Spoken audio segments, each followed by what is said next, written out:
15th meeting of the Town of Rome Parks and Recreation Committee to order. Roll call starting on my left, please. Stevenson here. Krieger here. Minter here. Reese here. Thank you. If I could have certified posting of the agenda, please.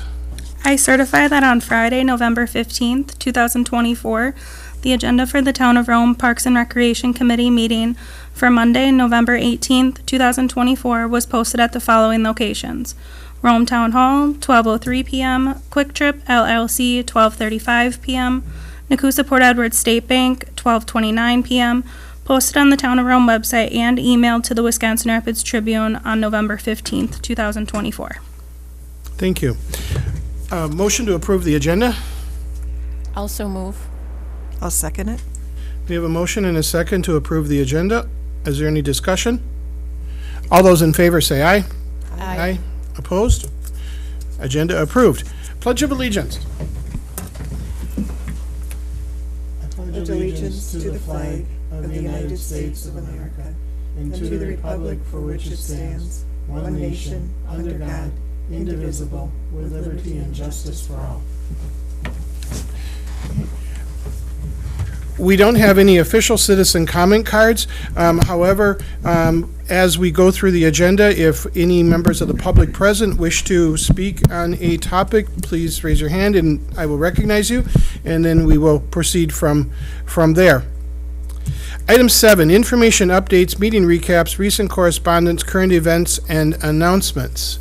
I have nothing today. Nothing? Just a note, 2 weeks ago, the Rome Snow Bandits did trail brushing of all the trails, so we're ready for the snow whenever it comes. I have one announcement. Watch the town website. It will hopefully be posted tomorrow, but we are looking for one more citizen member on the Park and Recreation Committee. So there will be the citizen application form available on the website to fill out and return here to the town hall so that we can vet potential members or to be a new member on the Park and Recreation Committee. I have one draft, our Silent Sport Group, finalized plans for our turkey trot. It's a 5K on Thanksgiving morning, starting registration at 8 p.m. No pre-registration is necessary. 8 p.m. 8 8 a.m. a.m., sorry. And 8:30 is when the race starts. Sponsors for that, it starts and ends at Up North Brewing Company. Also sponsored, besides draft, is Visit Rome, Lake Arrowhead, and Sand Valley. With a $10 donation, you receive free stretchy gloves, and there will be snacks available, thanks to Visit Rome. Thank you. Any updates on Walden Park for us? Or nothing really? Yes. Since last reported, we've gotten all the vegetative mat laid down. Thanks to Jill, she was one of the workers out and helped to rustle those. Brian and I were out today, and before the rains came, and seeded the walking trail. So that's all done. So there are just a handful of things to do yet. In the spring, we'll clean up again and weed around the open area we left around the tree, and then we're going to put down a weed barrier and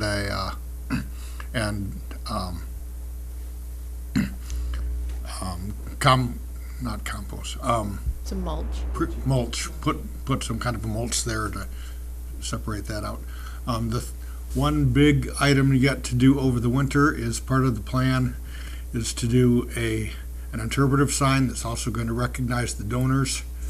So I want to either set up a subcommittee to work with somebody from the Parks and Rec on that, or I can periodically bring in some mock-ups, something like that for the whole committee. If you have any thoughts on that. Okay, so noted. Thank you. And the budget for that will come totally out of the donated portion of the funds. It just needs to be approved through Parks and Rec and probably planning or zoning, and then town board. Okay, thank you. We will make sure to get that on a future agenda item. All right, next up, item 8, discussion only. Presentation by Jeff Sanders on the revised comprehensive outdoor recreation plan for the town of Rome. Before Jeff begins, I want to just again reiterate our thanks to all of those who provided input, whether through the survey process or through this revisions process, on putting together the comprehensive outdoor recreation plan. And also thank you to Jeff for the work of Community Planning and Consulting, LLC, for their work at making the document become presentable to us. So, take it away. Thank you, Mr. Chair. If I could go back in time, I would change the name of my company, but once you've been in business for a while, changing poses a risk, so we're stuck with Community Planning and Consulting, LLC. As always, it's nice to be back here again. It is one of the funnest drives when you're coming from Appleton to come to the town of Rome. Most of my client communities, especially the ones in Racine County, aren't quite as enjoyable a drive. So this is the presentation of the first draft. That doesn't imply that it's the last draft. That will be up to the committee. We have gone through the process of the working session where we kind of walked through that rough first draft and hopefully refined it a little bit. We had the comments that came forward, made those changes. And this is the one that would be ready for the public, which is why we're here tonight. Hopefully everybody up there as well. The next steps in the process we'll deal with in detail later, but this is kind of the penultimate step, right? If it meets with your approval, you being the committee, and any feedback you get from the community, we can certainly make additional changes. That's encouraged. The timeline is yours, not mine, so as long as it takes for it to be the document that you want it to be. But then the next formal step would be a recommendation to the village board from the committee to adopt. Once adopted, make it happen. And I've mentioned in the past to this community, there are a few communities I've worked with that have done such a fantastic job of implementing their comprehensive plan, outdoor recreation plan, as you. I mean, I'm always happy if I see one or two things that were in the recommendations, and your list just keeps getting longer every time I visit. So kudos to you and fantastic. On a sidebar that has nothing to do with the town of Rome, other than I overheard a conversation earlier, one of my client communities, the town chair received a phone call 3 weeks ago from a realtor saying, I can't tell you who this is from, but we're interested in donating some land to the community for a park. It happens frequently, right? Usually it's this little itty bitty quarter acre of wetland that is next to a farm. That, in this case, it was 61 acres that was completely surrounded by development, and the owner said he was tired of getting offers from developers, so he just wanted to give it to the town. Value roughly appraised is about $1.3 million.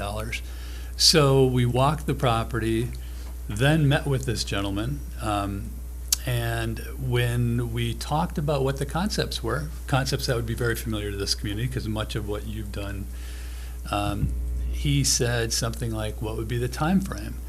And my town chair said 3 to 5 years based upon budget and all that stuff. We just did our budget, so this would be 2025, 2026. He said, well, if I gave you some money to do it, would it be faster? And, well, of course. He mentioned a number, and we kind of shook the cobwebs out and said, yeah, that would be very generous. And we got a call back a couple days later, and he said he talked to his accountant and discovered that if he were to give that much money in one fell swoop, it would be problematic from a tax standpoint. So he asked us if it would be acceptable to donate $300,000 a year for 3 years. So this is the ultimate unicorn in Park and Rec. This doesn't happen. I mean, I've had a couple projects in my career in developed communities where the value of the property would be in high 6 figures because it's built up community. This is unique. So when I overheard that conversation, one of the questions we asked is, what would you like? Naming? Do you have any? I don't want to know. Just make sure it's protected. Don't do anything bad to the neat stuff. You can put some structure over there if you want, a pavilion. So he doesn't want anybody to know who donated it. He just wants to give back. And interestingly, he doesn't even live in this community. So That's very nice. enjoying outdoor recreation planning just a little bit more over the last handful of weeks. So again, tonight's a presentation, the first draft. For those of you who've been part of this process and part of the previous process 5 years ago, much of the information that we're going to go through early in this presentation is not going to be a surprise. Generally, I would say it's okay to move quicker through that, and we may do that a little bit, given that many of you have gone through this. But for those who are participating remotely, watching this on television, not running through it too fast is probably a good idea too. So I will defer to you. I'll read body language, and if I see somebody going like this or falling asleep, we'll speed it up a little bit. As always, this is a discussion, not a lecture, and certainly not a sermon. So if there's any questions at any time, again, I defer to the chair to whether anybody else can comment, but I'd be happy to address those as we move forward. So again, thank you, and let's go.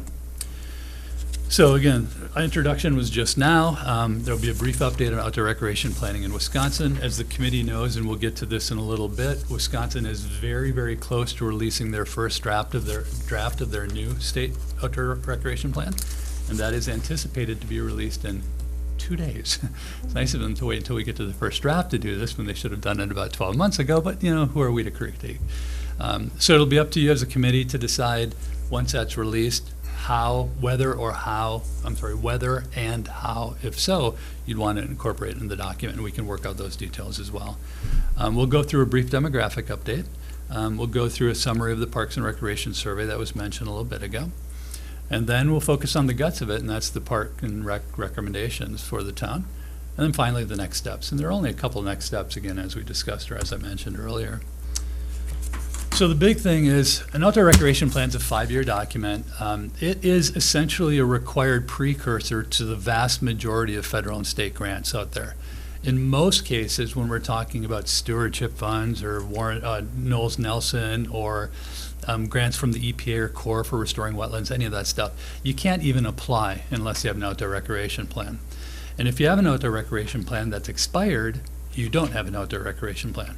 So it has to be an adopted recreation plan that meets the basic framework of NR50. When I first started doing this many, many years ago, we actually had to send as a matter of fact, I think we did it with the first Rome one. You had to send it off to DNR, and they'd review it and essentially rubber stamp it. They don't do that anymore. They just basically say, comply with the general framework of NR50. The more consistent you are with NR50, and the more consistent you are with the S-Corp goals, the greater the likelihood, the greater the probability that you move up a little bit higher on that ranking criteria for grants. Now, that said, I would suspect that the new S-Corp, when it comes out, will not be significantly changed from the previous one. But when we get to that section tonight, I'll kind of elaborate on that a little bit. It's an inventory of the resources in the community. It's the identification of new facilities, new outdoor recreation assets, new parks that a community would like, and the identification of enhancements to existing parks. Those enhancements can be structural. You know, we want to add a water park or a zip line to this particular park. We want to add new benches to that park. Also, often, it's just enhancements to the existing facilities, like ADA compatibility and things like that, making sure parks are accessible to all users, they're barrier-free, you can get from the parking place to the facility itself without having to navigate anything particularly challenging. Most important part, it's yours. It's based upon your goals and your objectives for the community. So I mentioned the state outdoor recreation plan. So the figures you'll see right now are from the current plan, meaning the one that actually expired in 2024. The new plan, again, hopefully it's adopted prior to, well, early in 2025. Usually takes a couple months to go through the public review process. Then there's some discussions about whether amendments are required. Hopefully May of 2025, which again, that's fine. It helps us. But as you'll see, outdoor recreation is hugely important in this state. Again, not a surprise to anybody who lives here. It accounts for a lot of money. Some of that money is through fees, some of it's through licenses. So outdoor recreation plan generated spending includes things like stickers for state parks, hunting license, fishing license, trapping license, all that kind of stuff. And it certainly includes all the equipment, all the accoutrement we all enjoy, we all buy to enjoy what we love doing. The top 5 are walking and hiking, fishing, hunting, bicycling, and camping. Those stay pretty trendy, right? Now, one of the interesting aspects of outdoor recreation. You'll always see walking and biking as the top of the list, because if you live in downtown Milwaukee and you step out of your house and you go for a walk, that's outdoor recreation, right? It's not the outdoor recreation that some of us would envision. You here in Rome, me growing up in Shawano, that kind of stuff. But still, it's people who get outside and use nature, even if the nature has a lot more concrete than we'd prefer here.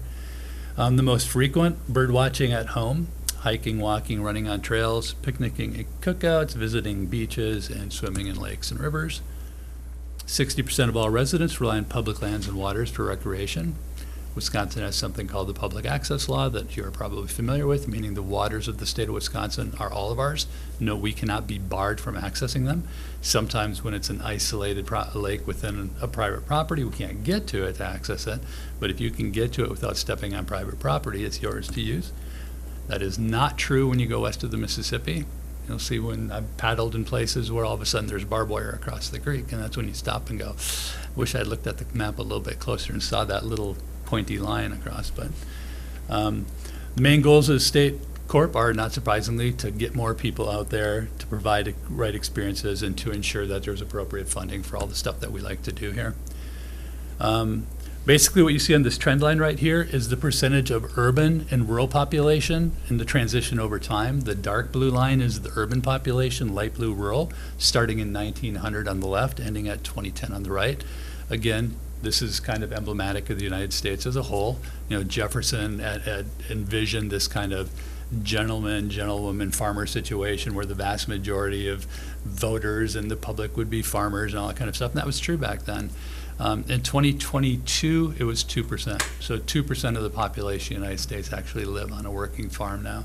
So that's changed. So the vast majority of people who use outdoor recreation are people who live in urbanized or urban communities.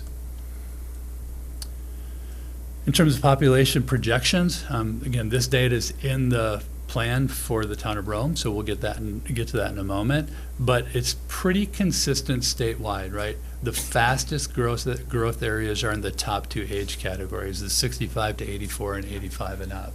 That's true generally across the country. It's certainly true through the vast majority of the state of Wisconsin.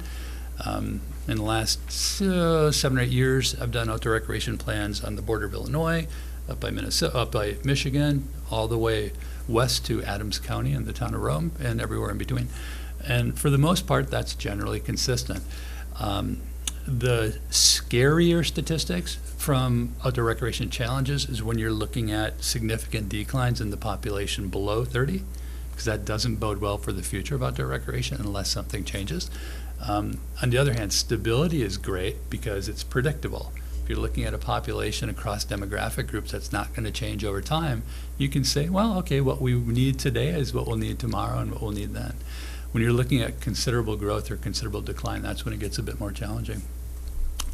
What I've learned over the 3 decades I've been doing this is it's kind of impossible. Let's scratch that. It is not as predictable to plan for the 2 right columns as it used to be. Back in the good old days, you'd say, okay, somebody in this age group is going to prefer these things. That's not true anymore, because the people in that age group, those 2 columns to the right, prefer exactly the same things as those people in the center columns. Cross-country skiing, outdoor hiking, kayaking, bicycling on the road, bicycling on trails, all the things that this community has in abundance. And again, please stop me at any time. As you know, I just start talking, I'll keep going. My wife and daughter would concur. So the top priorities, we're focusing on natural resources and habitat. That probably doesn't change. Provide more places near urban centers to support nature-based recreation. I guarantee you that will not have changed in the new one. Meet increasing demand for trails, motorized and non-motorized. That's not going to change. Increase shore access for fishing, boating, and swimming. Probably still there, maybe not in the top 5. And support local recreation efforts. That'll be up there as well. We talked a little bit during our first meeting some months back, almost 1.5 years ago.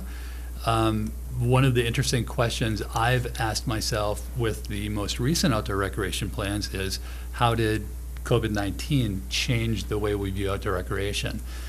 And the surveys I've done, the visual preference surveys, the community surveys, indicate that there is less demand for those community indoor aquatic centers, those community centers, indoor scene. It's shifted a bit more towards camping. So you'll notice on some of the trends that we'll bump into in a bit, tent camping had either not increased as much or started to decline a little bit. I'll bet you all $1, each one of you, mind you, that when we get the new data, it's going to show that as an uptick. Because we know that outdoor recreation supplies from 2023 and from 2020 to 2023 went through the roof. I mean, there was a time there where you couldn't buy a bike in the United States, right? You had to wait on order for a bike. Same was true with kayaks and sleeping bags and tents and all that other kind of fun stuff. So we are part of the Western Sands region. That's the green place right in the middle. You can see the other regions in the state. All those regions have similarities. The people in all those places, there are things that they all share and they all like to do. And then there are differences, right?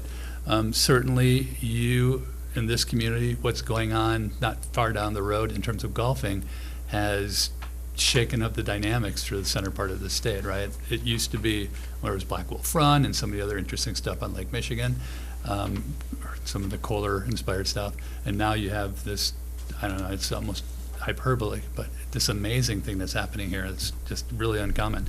And the fact that there are people from all over the country that are now recognizing Wisconsin as a golf mecca, that in and of itself is interesting, given golf in Wisconsin historically, but the fact that this place in Adams County called the Town of Rome is at the top of that list is really almost dumbfounding. So trends within the Western Sand region, these are things that are strong increases from the previous 5-year outdoor recreation plan. So that would have been the one that ended in 2018. So bicycling, winter, and fat tire. I suspect fat tire's plateaued and it's starting to decline a little bit. What you're probably going to see replacing that is electric bikes, right? Because we know now that that's kind of a dominant thing out there across all age groups. I mean, my daughter's 11 and she's like, for my birthday, I want an electric bike. Goes like 28 miles an hour. I'm like, you want to go 28, go down a hill. Camping, RV, and pop-up. Again, I suspect that will still be strong, but I think tents are going to pop up there. Mountain biking is stable. ATV, UTV, absolutely growing. Unfortunately, it's growing at the expense of something else we used to like to ride in the winter out here. No disrespect to the comment made earlier, because that is declining, and that's more to do with weather than it is to do with personal desires. When you buy one of those and you can't use them as often, pretty soon you start looking at those things with 4 wheels. Moderate increases, again, many of the things that are pretty strong here, I would be dumbfounded again to find that canoeing, kayaking, stand-up paddle boards and that kind of stuff have declined. Matter of fact, I would say stable or even increase in terms of popularity. Anything to do with dogs is always out there and it's just going to keep getting stronger.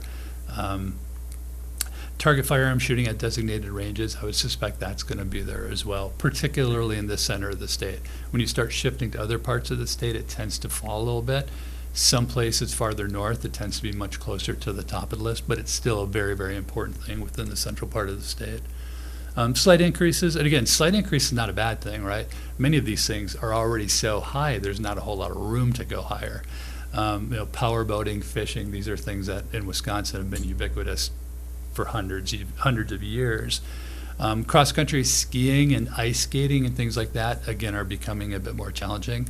At some point, you'll see those supplanted by, by hiking and things that don't require that white fluffy stuff. Horseback riding is actually interesting. I'm curious to see how that's going to go. I bet that goes down a bit. Stable, you can all see the list there. Hunting. So again, I grew up in Shawano. I don't know if you're familiar with that, but it's on the Wolf River. I mean, when we were a kid, particularly if you were a boy and you grew up with grandparents on a farm, there were these things that happen. You get your first BB gun at this age, you get your first .22 or .410 at that age, you get a hunter safety certificate at 12, and then you're hunting, right? That was kind of part of the culture of the vast majority of the state of Wisconsin.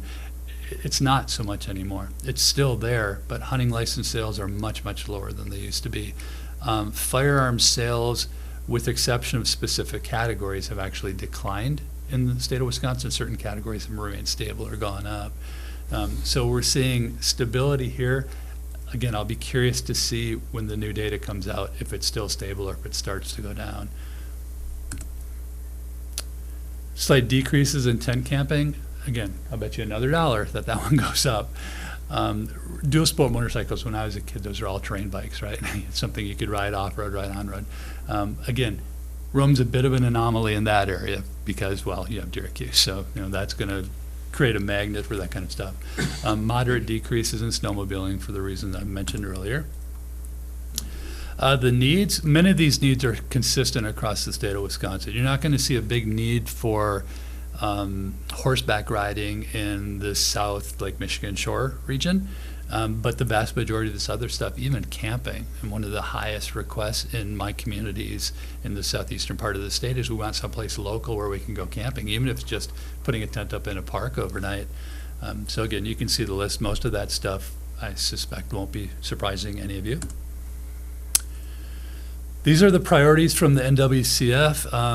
NWC is the National Park Service funding mechanism for distributing grants from the NPS to the state in Wisconsin, primarily through DNR, secondarily through WSDOT under some specific trail-oriented programs. And again, the closer a plan adheres to these priorities, the higher the ranking is. So the people who review grant applications are not dumb. I mean, they can look at something and see when it's been greenwashed, when it, let's say the right words are there, but you page through it and the substance, the guts of it aren't there. So what we try to do whenever we're putting an outdoor recreation plan together is make sure the context is there, that it's pretty and it attracts attention. They see all the things that they're looking for to put an X in all those various boxes on their ranking sheet, but also that they see substance.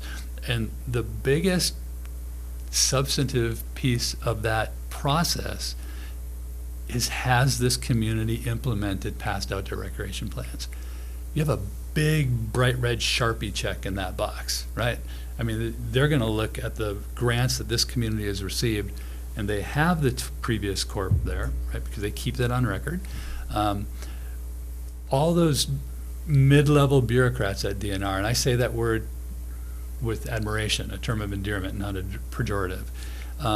What they want to do is identify the ones that are going to get them to move up a step in the ranking, right? If you're in the EPA, you want to go from a category 3 staff level to a grade 5, right? And the way they do that is they identify the grants they identify the applications that are most likely to get funded by the people above them. They're weeding it out, right? Their job is not to select the ones that get money, it's to get rid of the ones that aren't going to go to the next step. So what they're looking for initially is, has this community applied for funding in the past? Did they receive that funding? And how did they use that funding? Was it implemented per their application? And again, you get boxes, Rome gets boxes in there, or checks in those boxes, that a lot of communities don't. A lot of these things look good, they go on a desk and they go on a cabinet and they never get implemented. So this is all really, really good stuff, voting for the future of Rome for the money that you want to go after. And success breeds success. People like throwing money places where money's going to get spent, and it's going to get spent in a good way. You can see the list of the eligible projects here. A lot of that stuff applies here, right? Anytime you can provide more access to the waters of the state of Wisconsin, that's going to get you up on the list, particularly when it's one of the primary rivers, right? So in Wisconsin, the big ones when you get north of the Milwaukee area are the Fox, the Wolf, and the Wisconsin.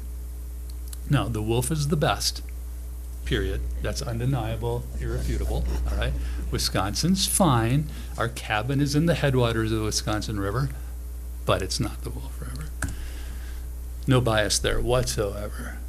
The urban stuff, obviously, it's not going to apply here. You could try to make a creative argument. It's just not going to fly for Rome. So you're building on all that other stuff, and definitely building on your existing successes.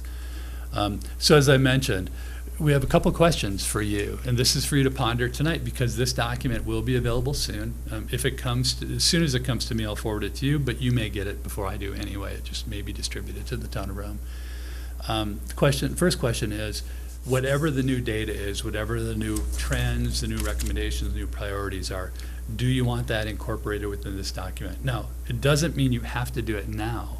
You can adopt this corp and then amend it 6 months from now or 3 months from now or whenever. Unlike, I shouldn't say unlike, it's similar to a comprehensive plan. Once you adopt it, you can amend it. You're not stuck for 5 years with that document. But if the answer to that question is yes, we do want to incorporate that, when do you want to incorporate it, now or in the future? And then if you want to incorporate it, should we go through the list of recommendations, to maximize the compatibility or consistency with those corporate directions. So questions for you, don't have to answer them tonight. Wait till you see the document. Again, it may be such that the plan that we have is so closely related to it that we don't have to make any changes. So you may recall the last presentation, there were otters. I think it was, and again, the backstory here, for those of you who aren't familiar, is my daughter is always interested in what I'm doing. So whenever I do an outdoor recreation plan or a comprehensive plan, she says, I get to do the pictures. So she did wolves this time. So you'll see a wolf theme popping up over here. So she picks all the digital images. I've only had to veto a couple over my career, her and our career, I guess. So any questions about that stuff before we jump into the demographics? I think it's pretty self-explained. Again, many of you saw this already. All right, demographics. So population of the town of Rome is growing. It's been relatively consistent. It's stabilized a bit early in this century, 21st century. It looks like it's going to remain relatively stable 2040. The projections are based upon algorithms by the Wisconsin Department of Administration, and it's called the Demographic Services Center. And they use all kinds of stuff. Mainly it's based upon historic data. What has happened in this community in the past, and how well can we use the past to predict the future? It changes with housing crashes and Bear Stearns and Lehman Brothers going under. It changes with global pandemics. I mean, there are things that change it, modify it up and down. I would suspect and I think you've heard me say this, I would suspect that your numbers are underestimated. The population here is going to increase slightly. Most rural communities, long-term population does not look great, right? There's a trend to more urbanized communities. But there are exceptions, and your community has some of those foundational assets that tend to form the basis for those exceptions. There's cool stuff here, which there is. There's that big body of water, which is at least the second best river in the state of Wisconsin, which is cool. Well, yeah. So again, I would suspect those numbers are going to be consistent or slightly lower than what happens. Short of anything dramatic happening in Adams County region economically, like a major employer goes out of business or something like that. We're not seeing that now. The biggest predictor of your long-term sex, that was not a Freudian slip. That was me stumbling over my tongue. Well, you know, I'll tell you what, take that out. The biggest predictor of your long-term success is going to be internet access, broadband internet access. So with those options that are more available in the state of Wisconsin right now and more available from the federal government, take advantage of that. If you can get the internet to a place, and it may be there, where you can do everything you need to do without having to drive someplace to do it, that's what allows rural communities to thrive because of the natural assets that you have here. I mentioned earlier the population growth within categories. So it is important to know what your overall population is doing. I guess you should do it this way, over trend, or timeline over, or the trend over time. Within the population groups, under 5 to the left, 5 to 19, 20 to 24, 25 to 24, 45 to 64, 65 to 84, and 85 and older. Yellow lines being 2000, the kind of dark brown lines being 2020. You'll notice that you have declines in the places where we don't want to see declines long term. So the question is what can be done to reverse that? The main way you get that is jobs and affordable housing with decent school districts, right? That's the three-legged stool for success in that growth population. That's the part that is more challenging in rural communities than it is in more densely developed or suburban communities. The 45 to 64 decline, that is probably a bit of a reflection of what happened between 2010 and 2020. I should say 2007 and 2020 with all the housing stuff.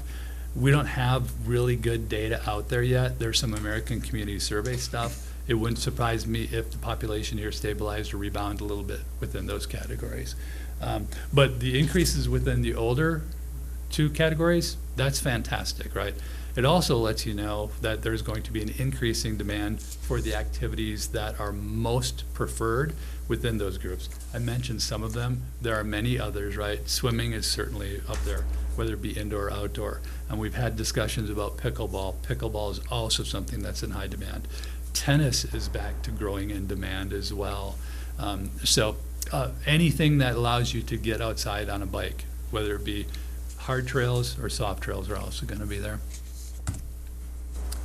General demographics, you have increases in housing units, increases in median age. Again, this community is aging. Again, not surprising to the people who live here. Household income is growing. Percentage of population with a bachelor's degree or higher is staying relatively stable.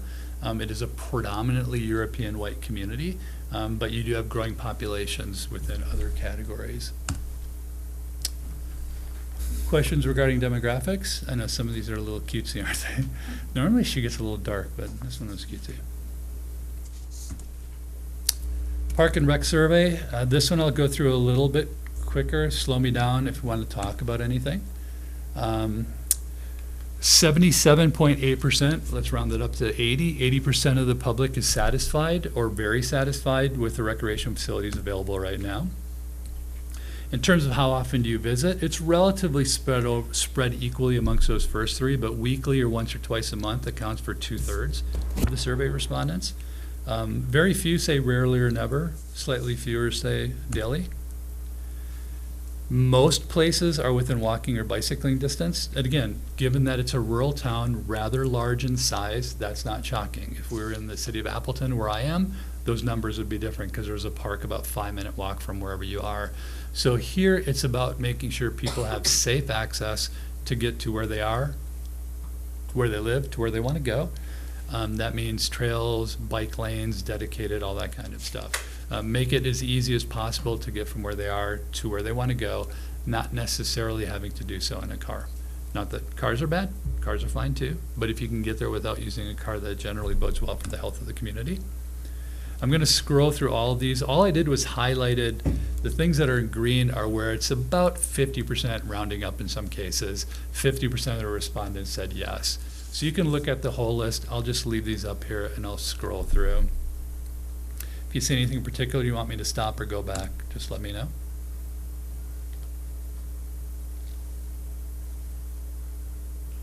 And again, this probably doesn't surprise you because you live here, but the list of recreational activities here, they're generally not this long. We usually have, 12, 10, 13. This is extensive.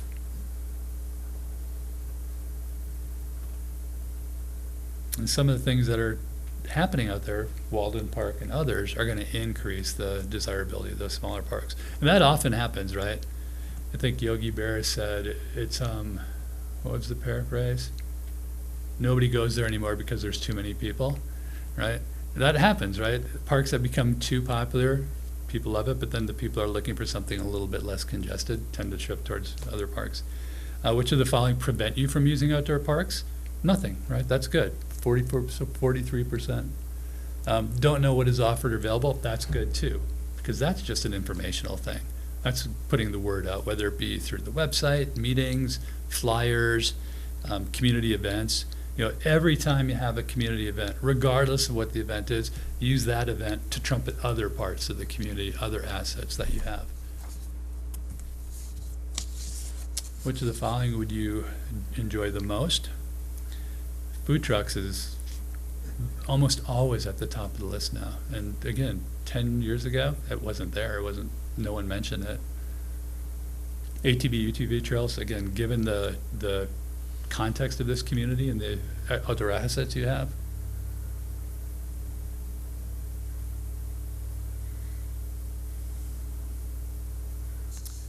And I think we've talked about this a little bit too. I would suggest that when you look at something like, 27% for disc golf, I'm just using that as an example, not focusing on disc golf. I would suggest, or I would recommend you not say, that's only one of every 4. It's a unique, passionate group. It's like skate parks or pickleball or other things. Sometimes it's not the percentage of the overall population that use that resource, but the dedication of the small group that do. Why is that important? Well, first of all, if you have dedicated people like that, champions of that particular facility, those people will support it. They'll use it, they'll contribute to expanding it, to maintaining it. And when it comes to all outdoor recreational facilities, the more eyes you have in that facility, the less silly stuff that happens there. Jason can probably attest to some of that.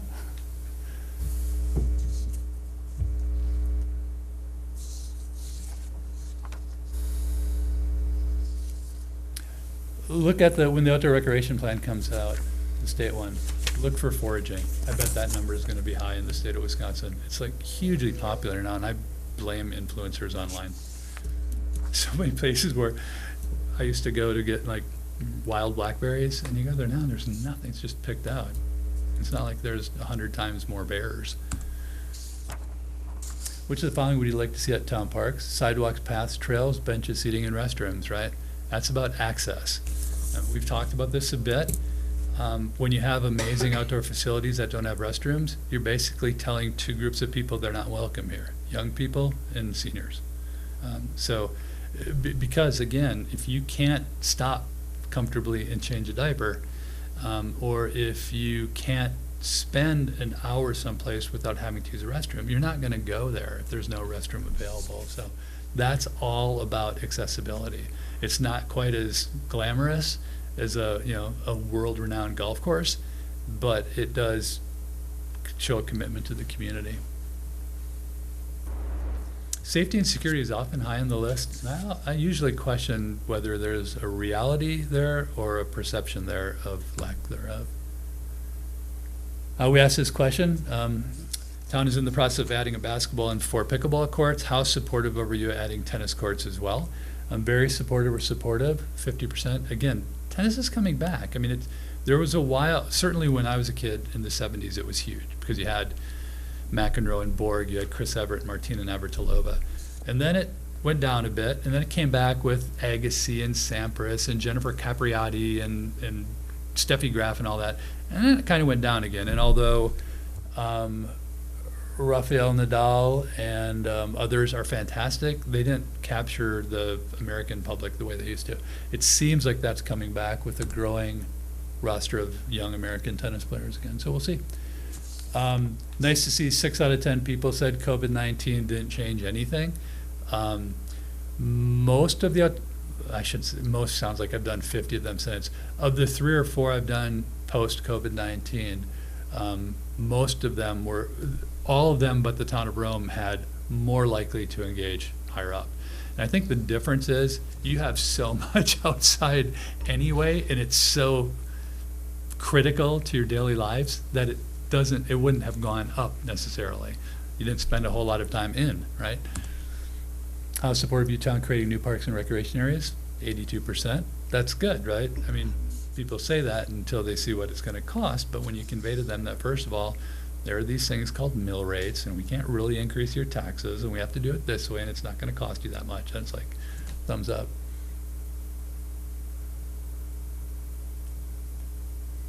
Again, 80% saying yes, please acquire more. And 80% saying, yeah, let's have a link between the lakes and the river. Cool name, by the way, too, Link to the Lakes. Just sounds fun to say. Has a musicality to it. Winter's all about providing opportunities to do stuff. And even if there isn't as much snow, that doesn't mean you can't take advantage of the fact that there isn't snow. Dryland snowmobile races, dryland sledding. I mean, there's stuff that you do to kind of have fun, even when it's not the fun that we would have had 2 or 3 decades ago. Where should the town prioritize funding? Yes, please. That's what that says. All of those. Developing new parks is at the bottom, but still, nearly 50% of the people said yes. Preserving natural resources, I'm personally fond of that as my #1 choice. Compared to other priorities, how important is to develop and maintain outdoor recreation facilities and services? Yes, so develop them, maintain them, keep them. Partnering with other communities in Adams County, again, yes. You notice those numbers, right? They're up there. They're usually high, but they're usually not all in the 80s and 90s. So again, it's a community that outdoor recreation is integral to your identity. Partnerships with businesses is always a great idea. So you may remember she picked the golfing otter for the last time. Because this was the first time, this outdoor recreation plan was the first time she said, what are they famous for? And I said, well, they have a really cool river, and they have lots of golf courses, and they have a motorcycle place. So she likes all three of those things. So I don't know if she found, I don't remember if she found a motorcycling wolf or not. All right, into the recommendations. This is the guts of it. So I generally use 4 criteria to define the benefits of a particular facility: accessibility, equity, sustainability, and general. General is obviously just a catch-all. Equity and accessibility need to be defined. In this image, the picture tells 1,000 words. So equality says, yes, we'll make sure everybody has a bicycle, which is great. But if you provide the same exact size bicycle for everybody, you're not really helping too much, right? Because someone who is in a wheelchair is not going to be able to use it. You have this really tall person trying really hard to ride it, and this really little person trying really hard. But the woman in second on the list, she's really happy, right? So equity is about making sure that you have the right facilities to provide recreational opportunities for everybody. That does not mean that every park has to have everything. It means that everyone should have a park or an outdoor recreation facility that's accessible to them. And you have accessible kayak and canoe launches, check, right? You have parks with accessible facilities. You have town center with all the proposals that are going on there. So the town of Rome, again, is well on the path, pun kind of intended, to achieving that. So in terms of goals, ensure parks, recreation facilities, and other public spaces provide access for all residents. Build a healthier, happier, more resilient community. I think you may recall my recommendation is trees and trails and prairie. If forget all that other really cool stuff you had. If you never did any of that again, you just planted more trees, more prairie, and built more trails, this community would be happier, healthier, quality of life would go up. Trees and prairie are great for all the reasons that we all know and a lot of reasons we don't. And trails get people outside. And it does not matter whether you're talking about big people, little people, old people, young people, or any of the people in between. If you have access to outside in a safe way that doesn't involve, dodging tractor trailers on a county road, that's a good thing. Preserve, enhance, and make accessible natural resources and open spaces, right? Protect what you have, enhance them when you can, and make sure they're accessible. We talked about that a little bit ago. When I say we, me and all the people, I mentioned that a little bit ago. Develop a year-round park and recreation system embraced by the community. Again, I always recommend look at each month of the year and ensure that every one of those months has something to celebrate the town of Rome, some event. With Town Center, with what's happening there, you have an ideal venue, but I would respectfully suggest not to overuse that venue. It's going to be easy to do that because there's going to be cool stuff there, but use your other parks too. Whether it be something that's outdoorsy, whether it be something that's artsy and craftsy, music, maybe have the taco truck go to Walden Park instead of just Town Center. Diversify the transportation system. Again, we don't need to encourage roads and encourage vehicles. I'm not saying we should discourage them, but they're built in.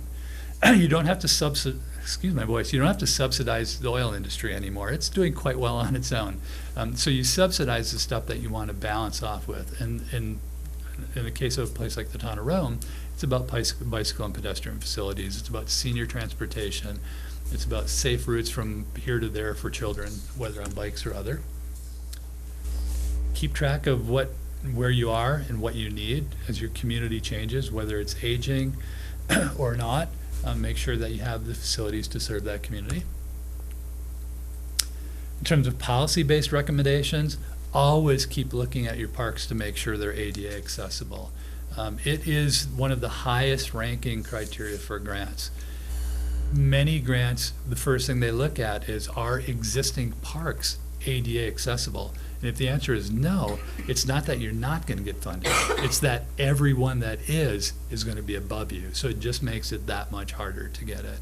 So when you put together the list of this is the successes, this is what we in the town of Rome have done, make sure it says retrofitted our playground equipment, expanded our outdoor facilities and widened the doors and pave the pathway from the parking lot to the swing sets, that kind of stuff, so that the state knows that this community has a commitment to Americans with Disabilities Act and barrier-free access. Ditto. Mentioned that a little bit. What are the key destination nodes in the town of Rome? Well, here's one, but there are others. And you think about it like connect the dots, right? And it's really that simple. You look at the map and you say, if I'm here, where are the places I want to go to get to from here? Now, that doesn't mean my house has a direct line, but it does mean from here I go to there, and that's what gets me, right? So everybody should know that wherever they live in the town of Rome, if they want to get to that place, the quickest way to get there, not necessarily in a car, is to go here. And wayfinding systems are really helpful. For those of you who aren't aware, wayfinding systems are just those signs that say, if you want to get here, go that way. They're also really cool on a micro scale because they can provide all kinds of fun information. I'm sure Walden Park and places like that have thought about it, where this is a Upper Masick Prairie, this is Wisconsin River Bottomlands, or whatever the case may be. Wayfinding's cool, especially when you work with local school districts to create them. Utilize parks for community gatherings, culture events, and local festivals. Anything to celebrate Rome. Places to get together where this community says, yay, Rome. That's what you want. Ensure parks are maintained, and I'll just scroll through these because these are kind of the, of course, duh stuff. Most of this is relatively simple. Most of it is more expensive than you think, right? Oh, bike racks are like $100. Yeah, no, they're not. They're a lot more expensive than that. But it's still important to have them there. Anything to do with food, anything to do with health, all that kind of stuff, whether it's community gardens and food forests. Everybody familiar with the concept of food forests? No, what's a food forest? Food forest is parks that have raspberries that have been planted, so anybody can go out and pick, fruit trees, some places where you're actually nurturing mushrooms for mushroom hunting. There's always a risk, right? There's something called the tragedy of the commons, where if you have someplace that's free to everybody, somebody can overuse it. The best way to offset that is when you have a community that's very supportive of itself, and you have little signs that say, please respect everybody's right to pick raspberries here, limit yourself to a quart, or whatever the case may be. So I think when we did the original one, for those of you who were part of the last outdoor recreation plan, one of the slides I had on the visual preference survey was the Seymour Park Community Garden in Green Bay. And my wife started that garden, so I always put that slide up there. We live in Appleton now, so it's a little bit less. But one of the things we did after we established that garden is we expanded into about a quarter of the remaining park and created a food forest. And that was 2013 or 14. So now if you're in downtown Green Bay and you walk through Seymour Park on a nice summer day, you can pick raspberries and blackberries. There are 2 blueberry trees. There's apples, pears, apricots, all kinds of stuff. And people, it's a very diverse neighborhood with some socio-cultural challenges, and people go there to supplement their food. It's really inexpensive, and the cool thing about most of that stuff is once you put it in there, and this is sometimes a bad thing too, you don't ever have to do anything else. You plant raspberries, you're never going to have to tend them. You might want to stop them because, right, if you plant apples, those apples would be there for hundreds of years. I mean, Johnny Appleseed, those trees are still scattered around. So, yeah, those are food forests. Existing parks or new parks where you're incorporating food into it. Now, generally, I recommend using natives, and apples aren't a native to the United States, but they're kind of such cultural significance, kind of like pheasants, right?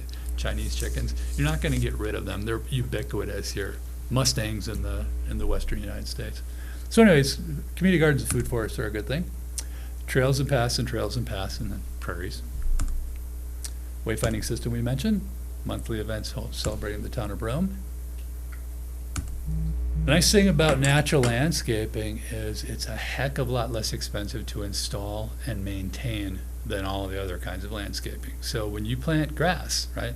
Grass is expensive to put in place, whether you're planting it or more so when you're putting it down as sod. Their roots are about this thick, and they're really, really dense. So for anybody who's looked at their backyard after it's been raining for a couple hours, grass is not pervious. Grass is slightly more pervious than concrete, but it fills up and saturates very, very quickly. Kind kind of have to do a whole bunch of stuff to make it look the way most people want their grass to look, pesticides, herbicides, all that kind of stuff. When you put prairie in place, first of all, those prairie root systems go down 15 feet into the soil, so they create infiltration areas. That's great for the groundwater. It's also great for stormwater because curb and gutter, really expensive to install, frighteningly expensive to maintain, horribly expensive to replace. Prairie, put it there and it does it, takes care of it. No pesticides, no herbicides, no irrigation. So anytime you can transition to that kind of stuff, even if it's part of a park, you reduce the cost. You don't mow prairie. So when you're looking at those big expanses of grass at town center, there is something called no mow grass, which is not grass that you just leave alone and don't mow. It's a specific kind of grass, grows to about 4 to 6 inches and stops. It's wonderful to walk on. There's a place called Prairie Nursery, which isn't too far from here. A guy named Neil DeBoll, who went to UW Green Bay a couple years before me, started it. Really cool stuff. So LID is low impact development. That just means using nature instead of stormwater, hard infrastructure. Opportunities for alternative waste, alternative energy. Again, it just reduced the cost. You put a solar panel up at a park, you don't have to run electricity out to that park. This is happening, probably don't even need to say this anymore. I mean, when most people replace their light fixtures, they're going to LED because they're a little bit more expensive, but they last, for eternity. Trees and prairie plants, as previously mentioned. Additions to existing parks. So in the town center park, implement the master plan. We have the updated draft that you probably saw in the plan. I think MSA is still working with it. Interesting sidebar again, that 61-acre unicorn thing I was talking about. I'm bringing Rain Gardner in. She's going to be at our first meeting to do that. So, and your building inspector, Stephanie Potter, is the building inspector for this community now too. So, see, the town of Freedom and the town of Rome. Interesting side note again, Town of Freedom was named because one of the people who founded it was an escaped slave. And they liked him so much that they said, we're going to name the town Freedom. Purchase equipment to host movies in the park, we've talked about that. The price of that stuff has come down ridiculously. When we did the first plan, I believe a good setup was about $1,400 to $1,600. Nowadays it's about $8,500, $9,000. And it's not even the technology anymore, it's just getting the structure so it can handle a little bit of a breeze. Seventh sidebar of the evening. When I used to do these meetings, before we had this stuff, you'd lug a projector along, right? And I think the first time I did this, my projector's in this big metal case and it weighs about 100 pounds, and you pull this big contraption up and all that kind of stuff. And it was working just fine. I had 2 light bulbs and one of the light bulbs burned out. So I thought, well, I only have 1 left. I can't have that. There has to be 2. Because what if it goes out during a meeting?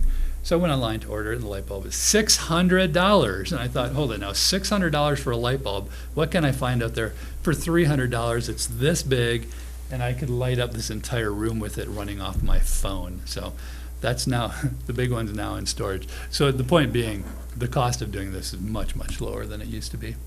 Food trucks we've talked about. Community events, boy, he keeps talking about these same things over and over again, doesn't he?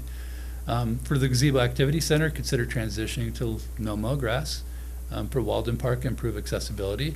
Again, once this, whatever iteration of this plan is adopted, as these local things change, as the park, Walden Park plan, feel free to amend the document and put that stuff in there. Keeping it up to date is not off limits. You can keep amending it over that 5-year plan. You can't extend the 5-year plan though, right? Oh, we amended it so we had another year. You can't do that, but keep modifying it, keep making it appropriate. And then there's always future parks and open spaces. So All Abilities Park, this is something that can be an addition to, I would argue should be an addition to every park. Accessibility should be at the top of the list, if not, maybe the second one down. Making sure parks and recreation facilities are available to everybody to use. It's clearly a part of the MSA plan for town center, so that shouldn't be an issue. But yeah, some of the stuff is becoming a little bit problematic. The crushed rubber stuff that was used from old tires, we're finding that wasn't a great idea. It sounded good, reduce and reuse and recycle and all that stuff. Unfortunately, it outgasses, and some of the chemicals are released, and we're finding problems with that. So MSA knows infinitely more about this than I do. There's better stuff out there, whether it's cornstarch based or whatever the case may be. but stuff that allows somebody to fall and not necessarily get hurt. I know what we all say, you know, I never had a bike helmet when I was a kid.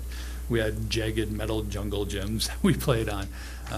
But if you can reduce the probability of something horrible happening, why not? Continue to support snow bands, Monroe Prairie ATV, UTV clubs. Keep working with Adams County for winter trails. Identify tracts of meteor timberland for snowmobile permanent access and well-marked on-road ATV and UTV access. Link to lakes we talked about earlier, more on-road bike paths on designated streets and roads, and then the tunnel under STH 13 has been something that's been on the books for some time. General recommendations, passive recreation, places that don't require a lot of effort but have enough facilities to allow access. Nobody says, yes, porta potties, but there are ways to do something that is effectively a porta potty in a way that doesn't look like a porta potty. And you actually have, you know, kind of like you watch a Western from the 1950s, you see that beautiful downtown Old West, right? And you go on the backside and there's nothing there. They have those kind of facades now where the porta potty slides into the back, so it doesn't look like a porta, it's still a porta potty. Stuff like that helps. Why is that advantageous? Again, as I mentioned earlier, it's a place for people who need to use it other than finding a tree and, you know, some shrubs that aren't poison ivy. So passive areas, places to sit down and rest and reflect, just simple benches. Often you don't have to pay for those. You put out to the community, listen, we're looking for 7 park benches. The donation is this much. You can pick one of these designs. You tell us what we want it to say, and so long as what it says isn't, you know, problematic, you have park and recreation facilities. We talked about the water trail. That's still there from the original plan. Small parks and neighborhoods. Again, one of the challenges right now is many people in the community have to spend time in the car to get to where they want to go. So if you can create small little parks, pocket parks, or just little places where, you know, when grandma's babysitting, she can walk the kids over to that park or take a short bike ride with a Burley trailer over to the park. Placemaking spaces, exploration parks, community gardens, picnic areas, wayfinding system popped up again. Excuse me. Work with all the appropriate parties to achieve goals. So that's Adams County, it could be WSDOT, it could be private organizations. Certainly Sand Lake has proven to be a partner on a lot of things. Syracuse probably the same. Wisconsin River Scenic Byway would be fantastic. There are a few places in the state that would be more appropriate than here. And finally, the next steps is, once tonight's over, this document's yours again. I mean, it's always yours, but it's back to being yours. Look it over critically, identify whatever final changes you want to make, including whatever pops up in 2 days from the state. Again, that's a draft for public review. S-Corp, generally, they don't change too significantly from that public draft. Target January for a town board adoption. That's just a target. It does not have to be January. Once you adopt it, do something that you've done well, and that's implement it. And then she always picks 3, because you have to decide which one's me, which one's my wife, and which one's Kate. That's it. Thank you for your time. Any questions? I'll do my best to answer them. Any questions? I have one. The park plans, the town center park plans, I think the page numbers were kind of goofed up on your, so on page 67, it refers back to the proposed, let me just get to that. Implement Town Center Master Plan, see page 35, which I don't think it's actually page 35 of this report. That Town Center Master Plan was not approved. Is that, in your opinion, that was just a proposal and it hasn't really been.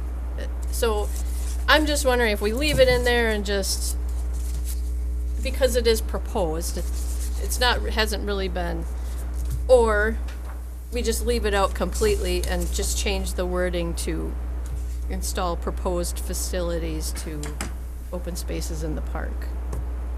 I mean, I guess that questions goes to you, but also, you know, the rest of the committee Yeah, I mean, members. if it's coming to me, what I'm gonna do is turn it back to you. It's entirely up to you. I mean, because this is, I mean, the corp is just a proposal to shoot for in the next 5 years, but because it's referring to a master plan that hasn't been approved, Yeah, I don't think we could use it.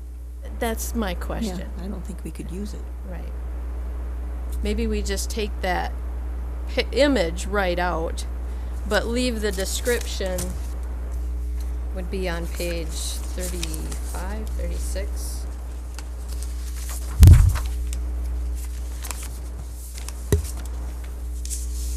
The top of Yeah, page 30 36, where yeah. it says proposed facilities. We can leave that in there, but just take out the see proposed plan on following page. Your prerogative. So if you could specify that, if you want to keep the map in, that's your decision, keep it in, take it out. If you want to keep it in, you can refer to it as the current draft or the most recent draft. And then a month from now or a year from now, when you actually have an adopted plan, you amend the plan to take out the old map, put the new map in. You can do that. Maps help. They help. So it wouldn't hurt Because to have it's a- that image in there, even if it's Correct. not. Correct. Because Okay. otherwise it's words. Everybody has words, but there's a next step. So what this says to someone reviewing, oh, wow, that's interesting. So that should be displaying right now. I'm sitting here showing this like you can see it here. That's Kate, by the way. Not that I'm prioritizing, but that would be my wife, way over there. So that map says this community has spent money on that in the furtherance of this concept, this plan. That carries weight. Even if it's a draft, that carries weight. Because everybody says we're going to have an all abilities park, but not everybody has a map that shows a plan for the all abilities park, or a screenshot or PDF of the land that was just acquired for the All Abilities Park. So, again, I'm not suggesting, I'm not recommend, no, I am. I'm not arguing to keep it in, but I want you to be aware that it does have value, even if it's not yet an approved draft. Okay. Now, we did that with the previous outdoor recreation plan with a much more, well, an earlier iteration of the concept. This one's fleshed out a bit more.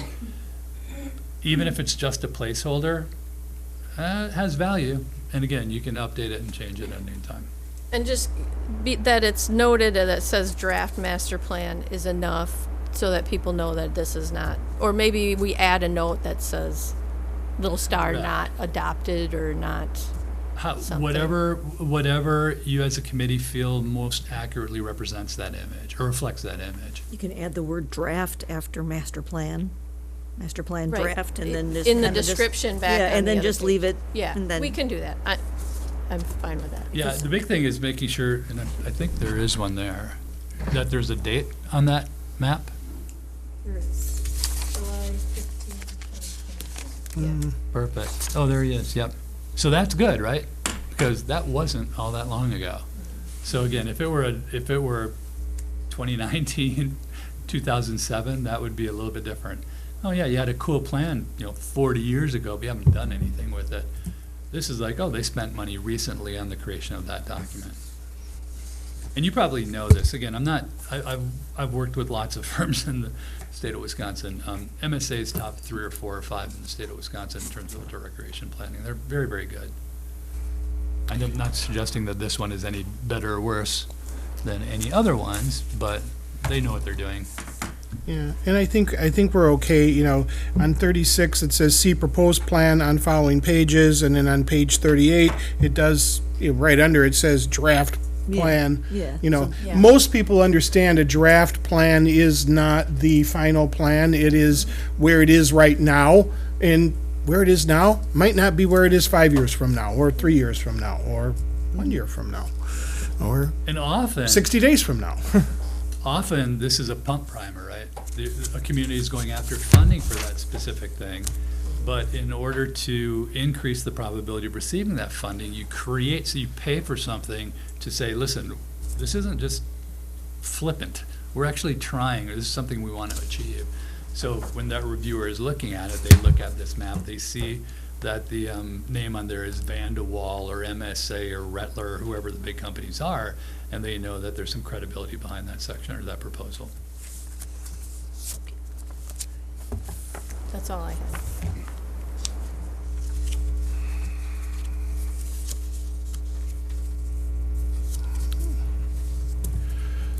Any questions from the audience? All right. Well, so then your recommendation for us is, now we have this, we didn't have it as an action item on today's agenda, but we would then contemplate this, probably look at the S-Corp that's coming out in a couple of days, and then in December, decide if we want to incorporate the new S-Corp into what we have, or are we close enough with what's here, depending upon what comes, the draft that's coming out, because of course it could change when it goes through the state meat grinder. And then probably at our December meeting, vote to whatever we want to do with it for the final approval there for the town board, I'm thinking, right? Yeah. Is that sort of what, We can get it on the agenda in January. yeah. Yes, sir. The only thing I would add, again, to just reiterate, it's your time. Right. So if that works for you, otherwise, January for Parks Committee recommendation, February adoption. Yeah. You have grant cycles May, right? We've talked about this in the past. It's generally May and October, so we missed the October one. Most of that May stuff is available right now, but you'd really have to move to get after that grant funding, right? Applications tend to be right now. So with that in mind, target would probably be next fall for funding cycle, which means January, February, March is all the same from a funding standpoint. Now, that said, having it adopted, there's something to that, right? Got that done, move on to other things. Well, and it may change too, depending on these next couple of agenda items that are coming up Yeah. here. But tentatively, we could think about voting on it in December, bring it to the board in January, or if we're not ready for December, then vote in January and bring it to the board in late January, early February. And then obviously any other changes, spelling errors. I mean, I hope I did a pretty decent job, but I always miss some. Any formatting things, let's get those addressed. And Thank you. Thank you very My much. pleasure, Celia. Appreciate your time this evening, and we're getting there. Yes, sir. All right. Moving on, number 9, discussion and possible action approval of the Monday, October 21st, 2024 meeting minutes. I move to approve the meeting minutes. I second it. We have a motion and a second to approve the meeting minutes as presented. Any discussion? All those in favor say aye. Aye. Aye. Opposed? Motion carried. Item number 10, discussion and possible action. We forgot part of what Visit Rome was asking for. We got the part about take it to the town board to have them request that, the thing. But we forgot the other part of and they would like a list of possible items that we would want to spend their $25,000 a year on. So item number 10 is to come up with a list of items over the next 5 years. Well, I guess technically it would be 6 because we'd have 2025 and then 5 years beyond that. I mean, of things that we would be considering in our parks plan that we know that the money from Visit Rome will be very, very helpful towards providing the infrastructure things that we're looking at. So, how do we want to go about do we want to brainstorm a list here tonight? Alternately, I could create an online Google form that you could jot your ideas down onto, and then we could put that whole printed list together for December. Yeah, that'd be good, because we got for next year, kind of what we wanted, but Yeah. 5 years is quite Yeah. a, All right. yeah. Do you think an online Google form would be That'd good? be awesome, give a Okay. little more time to think about it a little bit. Or can you do, yeah, Taylor? You know that they were planning on voting on it in their December meeting. Oh, You know okay. when their December, do you know when is their, you don't know? Okay. She just had the December visit. I mean, or we can put together a rough list. Yeah. I mean, any type of list, if we're projecting out multiple years, you get beyond 2 and It's hard. it's a, because things are gonna change. We're gonna do something in the next 2 years that maybe was on the list for 5 years from now, and then so you get beyond 2 years in any sort of a list of possible projects. There's, not that it's not, it's still a worthwhile endeavor, but it's a list at that point in time. Okay, well, okay, so let's think about when we were at the meeting. Thank you, drive safe. Thanks, Jeff. When we were out at the park, well, thinking specifically about Rome Town Center, but we can really talk about any of the parks. It does not have to be just Rome Town Center.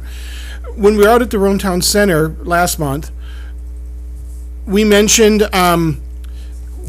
having an ADA connection from the existing splash pad and playground to the music notes. Notes, yep. All right? If you just go to our minutes from last. Okay, go to the meeting, minutes from last You meeting. can just copy and paste that whole list. All right? The discussion was held regarding possible kiosk for rental games within the Rome Town Center, shade structures, food truck, gravel parking, adding electrical outlets, in the band shell,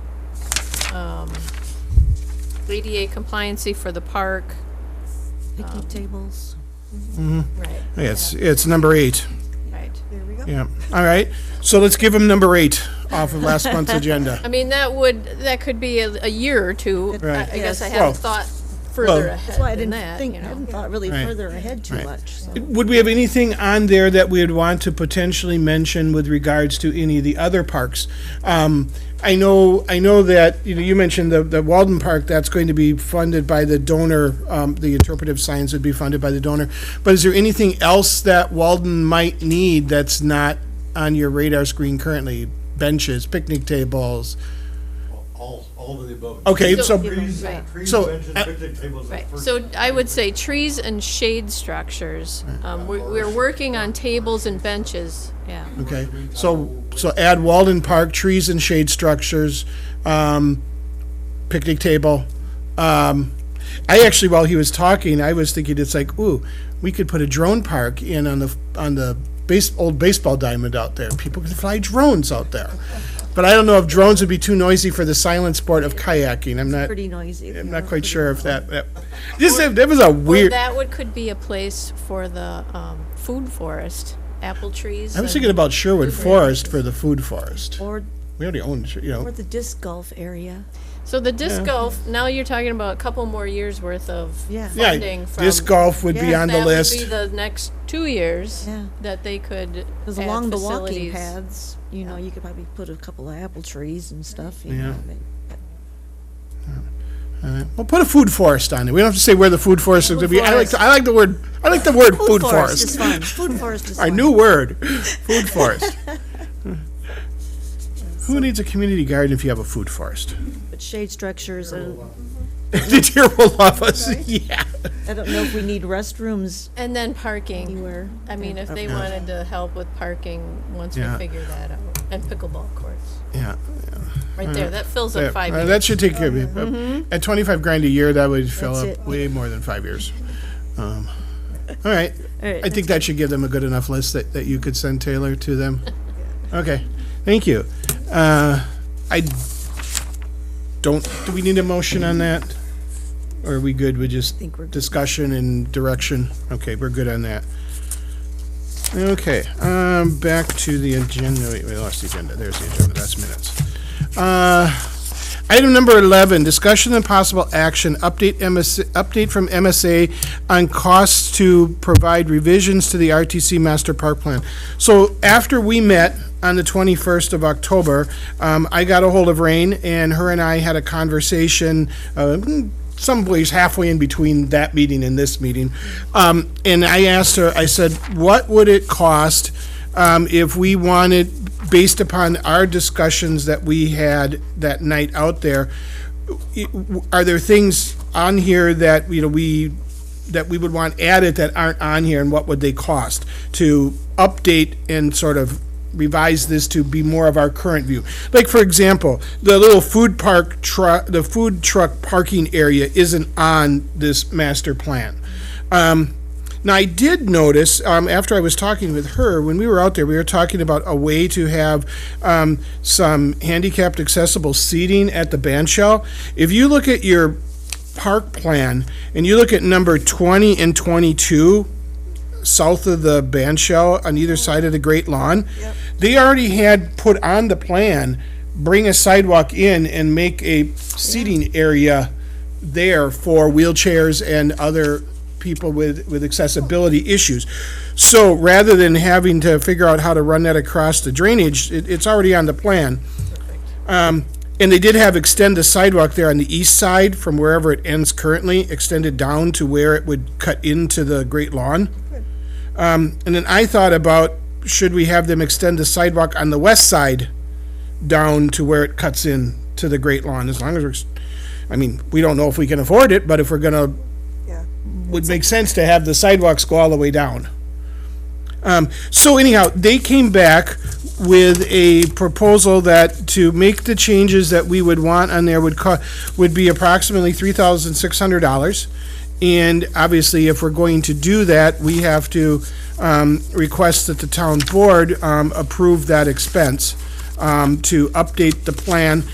Rain said the more accurate the plan is to what you're actually thinking about doing, sort of like what Jeff was saying tonight, the more accurate it is, then the more likely it is to be of use in any sort of grant funding that we look at going forward.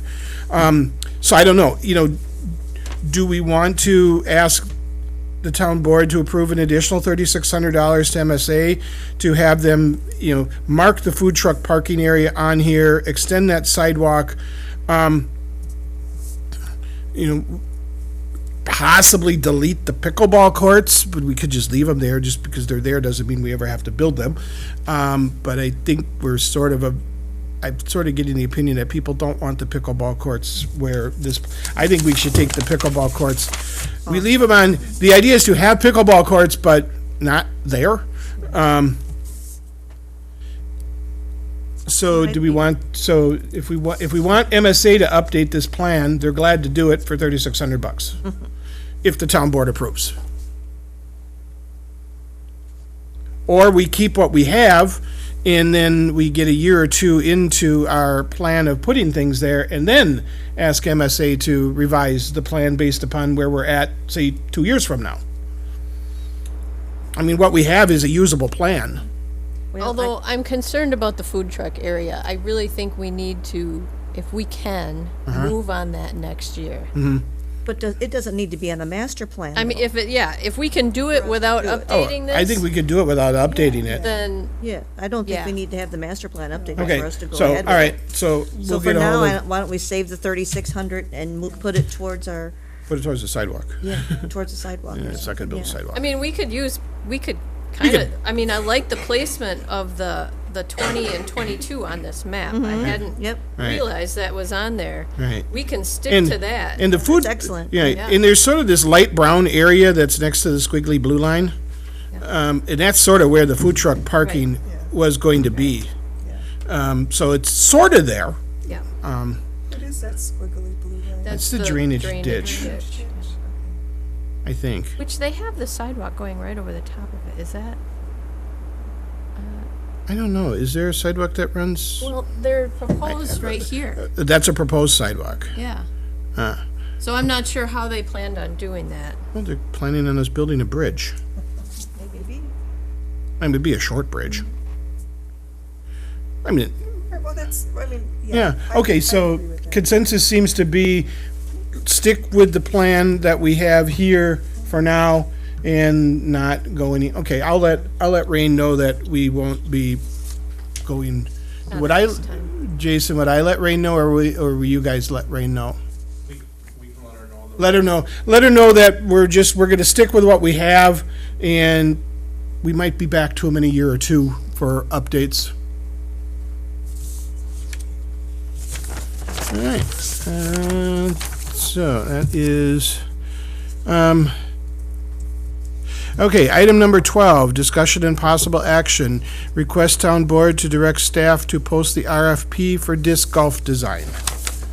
Are we at a point with our, I mean, I haven't looked at the RFP for the disc golf since actually I missed that last meeting because I was in Bismarck. Are we at a point where it's ready to go, or do we need to do a little bit more editing on our RFP proposal? I mean, this is just strictly for somebody providing a design estimate for us. It's not a design plan, it's not we're contracting to build the course. It's what would you design and what would it cost us plan? Do we think we're ready to ask the town to post it and send it out? Or do we need, This was ready to go, it is ready to go? yeah. Okay. All right. And then Did you make the date changes then? Did not make any details. we'd have to update the Because dates. that's what you have highlighted on here. Right. But you do have proposed dates, like for the timetable, right? So that, Yeah, this was it was gonna be released It was gonna be, earlier this year. You just gotta kind of change it to 2025. yeah. Yeah. So update all, obviously be updating all dates on, Yeah. particularly on page 7. yeah, let's go for it. All right. So if that being said, if I could have a motion that we bring it forward to the town board to request that the RFP be issued. I make a motion that we bring the RFP to the town board, so that, for the disc golf course, so that it may be issued. I'll second that. We have a motion and a second to request the town board authorize the issuance of the RFP for the design and or construction management services for the disc golf course with appropriate date updates. Any further discussion? All those in favor say aye. Aye. Aye. Opposed? Motion carried.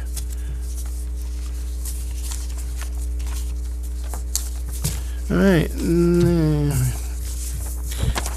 Item number 13, discussion and possible action. Discussion on Town Code, Chapter 275, Parks and Recreation, Section 275-1, Park regulations relating to pets being permitted in public parks. Obviously, our current regulation is that pets aren't permitted except at the dog park. So what we want is people to walk on the paths with their dogs, is what we're discussing?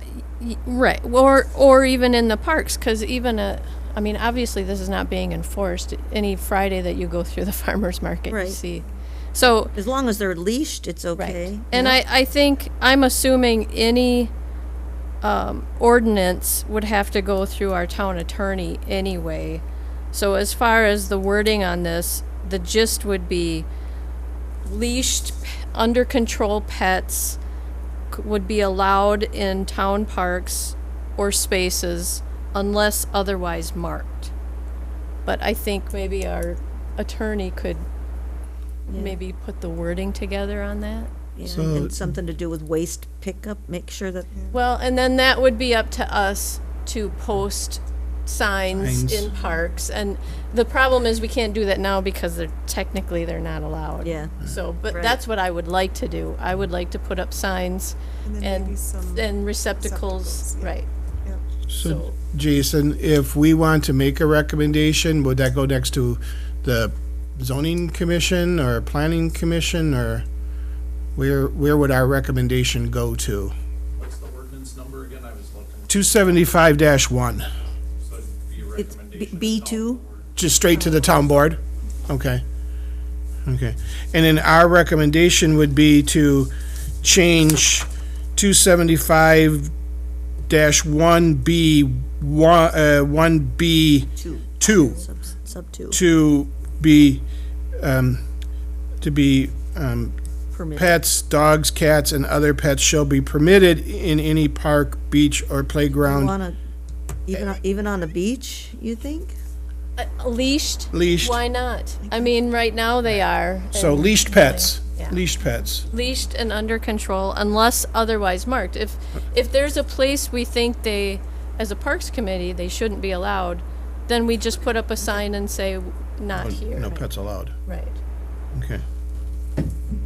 So we'd be looking, It's probably a simple change, you just strike the language and put pets, dogs, cats, or other pets shall be leashed at all times. Well, in any public park, Okay. beach, or other, Public space. you just Okay. delete the rest, so.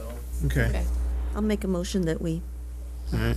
put those changes to the town board for that For ordinance. that recommendation. All right. Is there a I'll second? second that. We have a motion and a second to recommend to the town board a change to 271-1B2 to allow leashed pets in parks, beaches, and playgrounds, unless otherwise marked.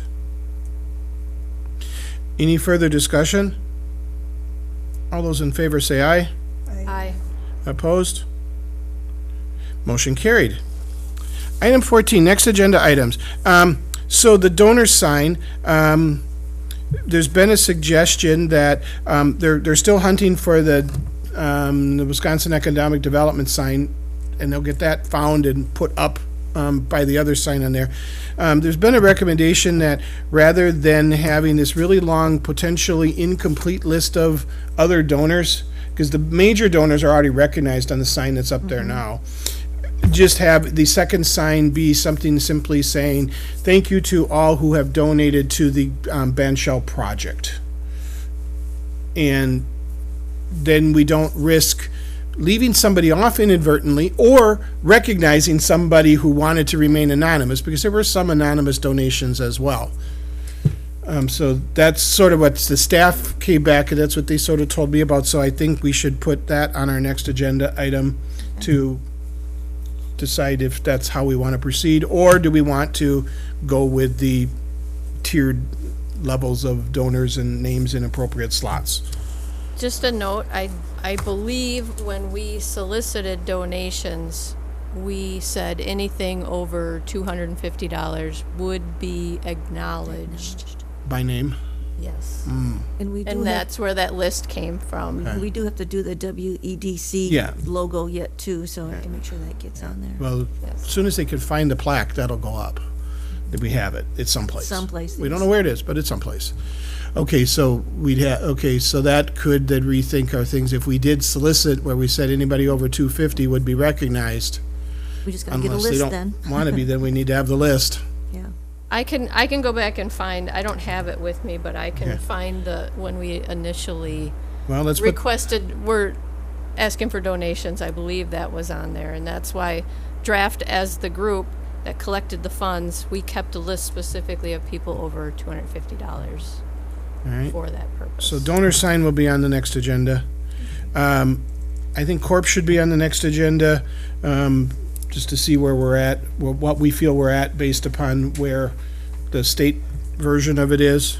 How do we get the state version? Do they send it to us, or do we, is it, It's probably on the DNR Probably be on the website. DNR's website. I don't know. It'll be- Will the town get a copy of it, Jason, do you know, when it's released for public comment? Not without going out, trying and grabbing it. Okay. Well, maybe Taylor, could you keep an eye out for it in the next couple of days, and when you see it, can you grab it and send it to us, please? Thank you.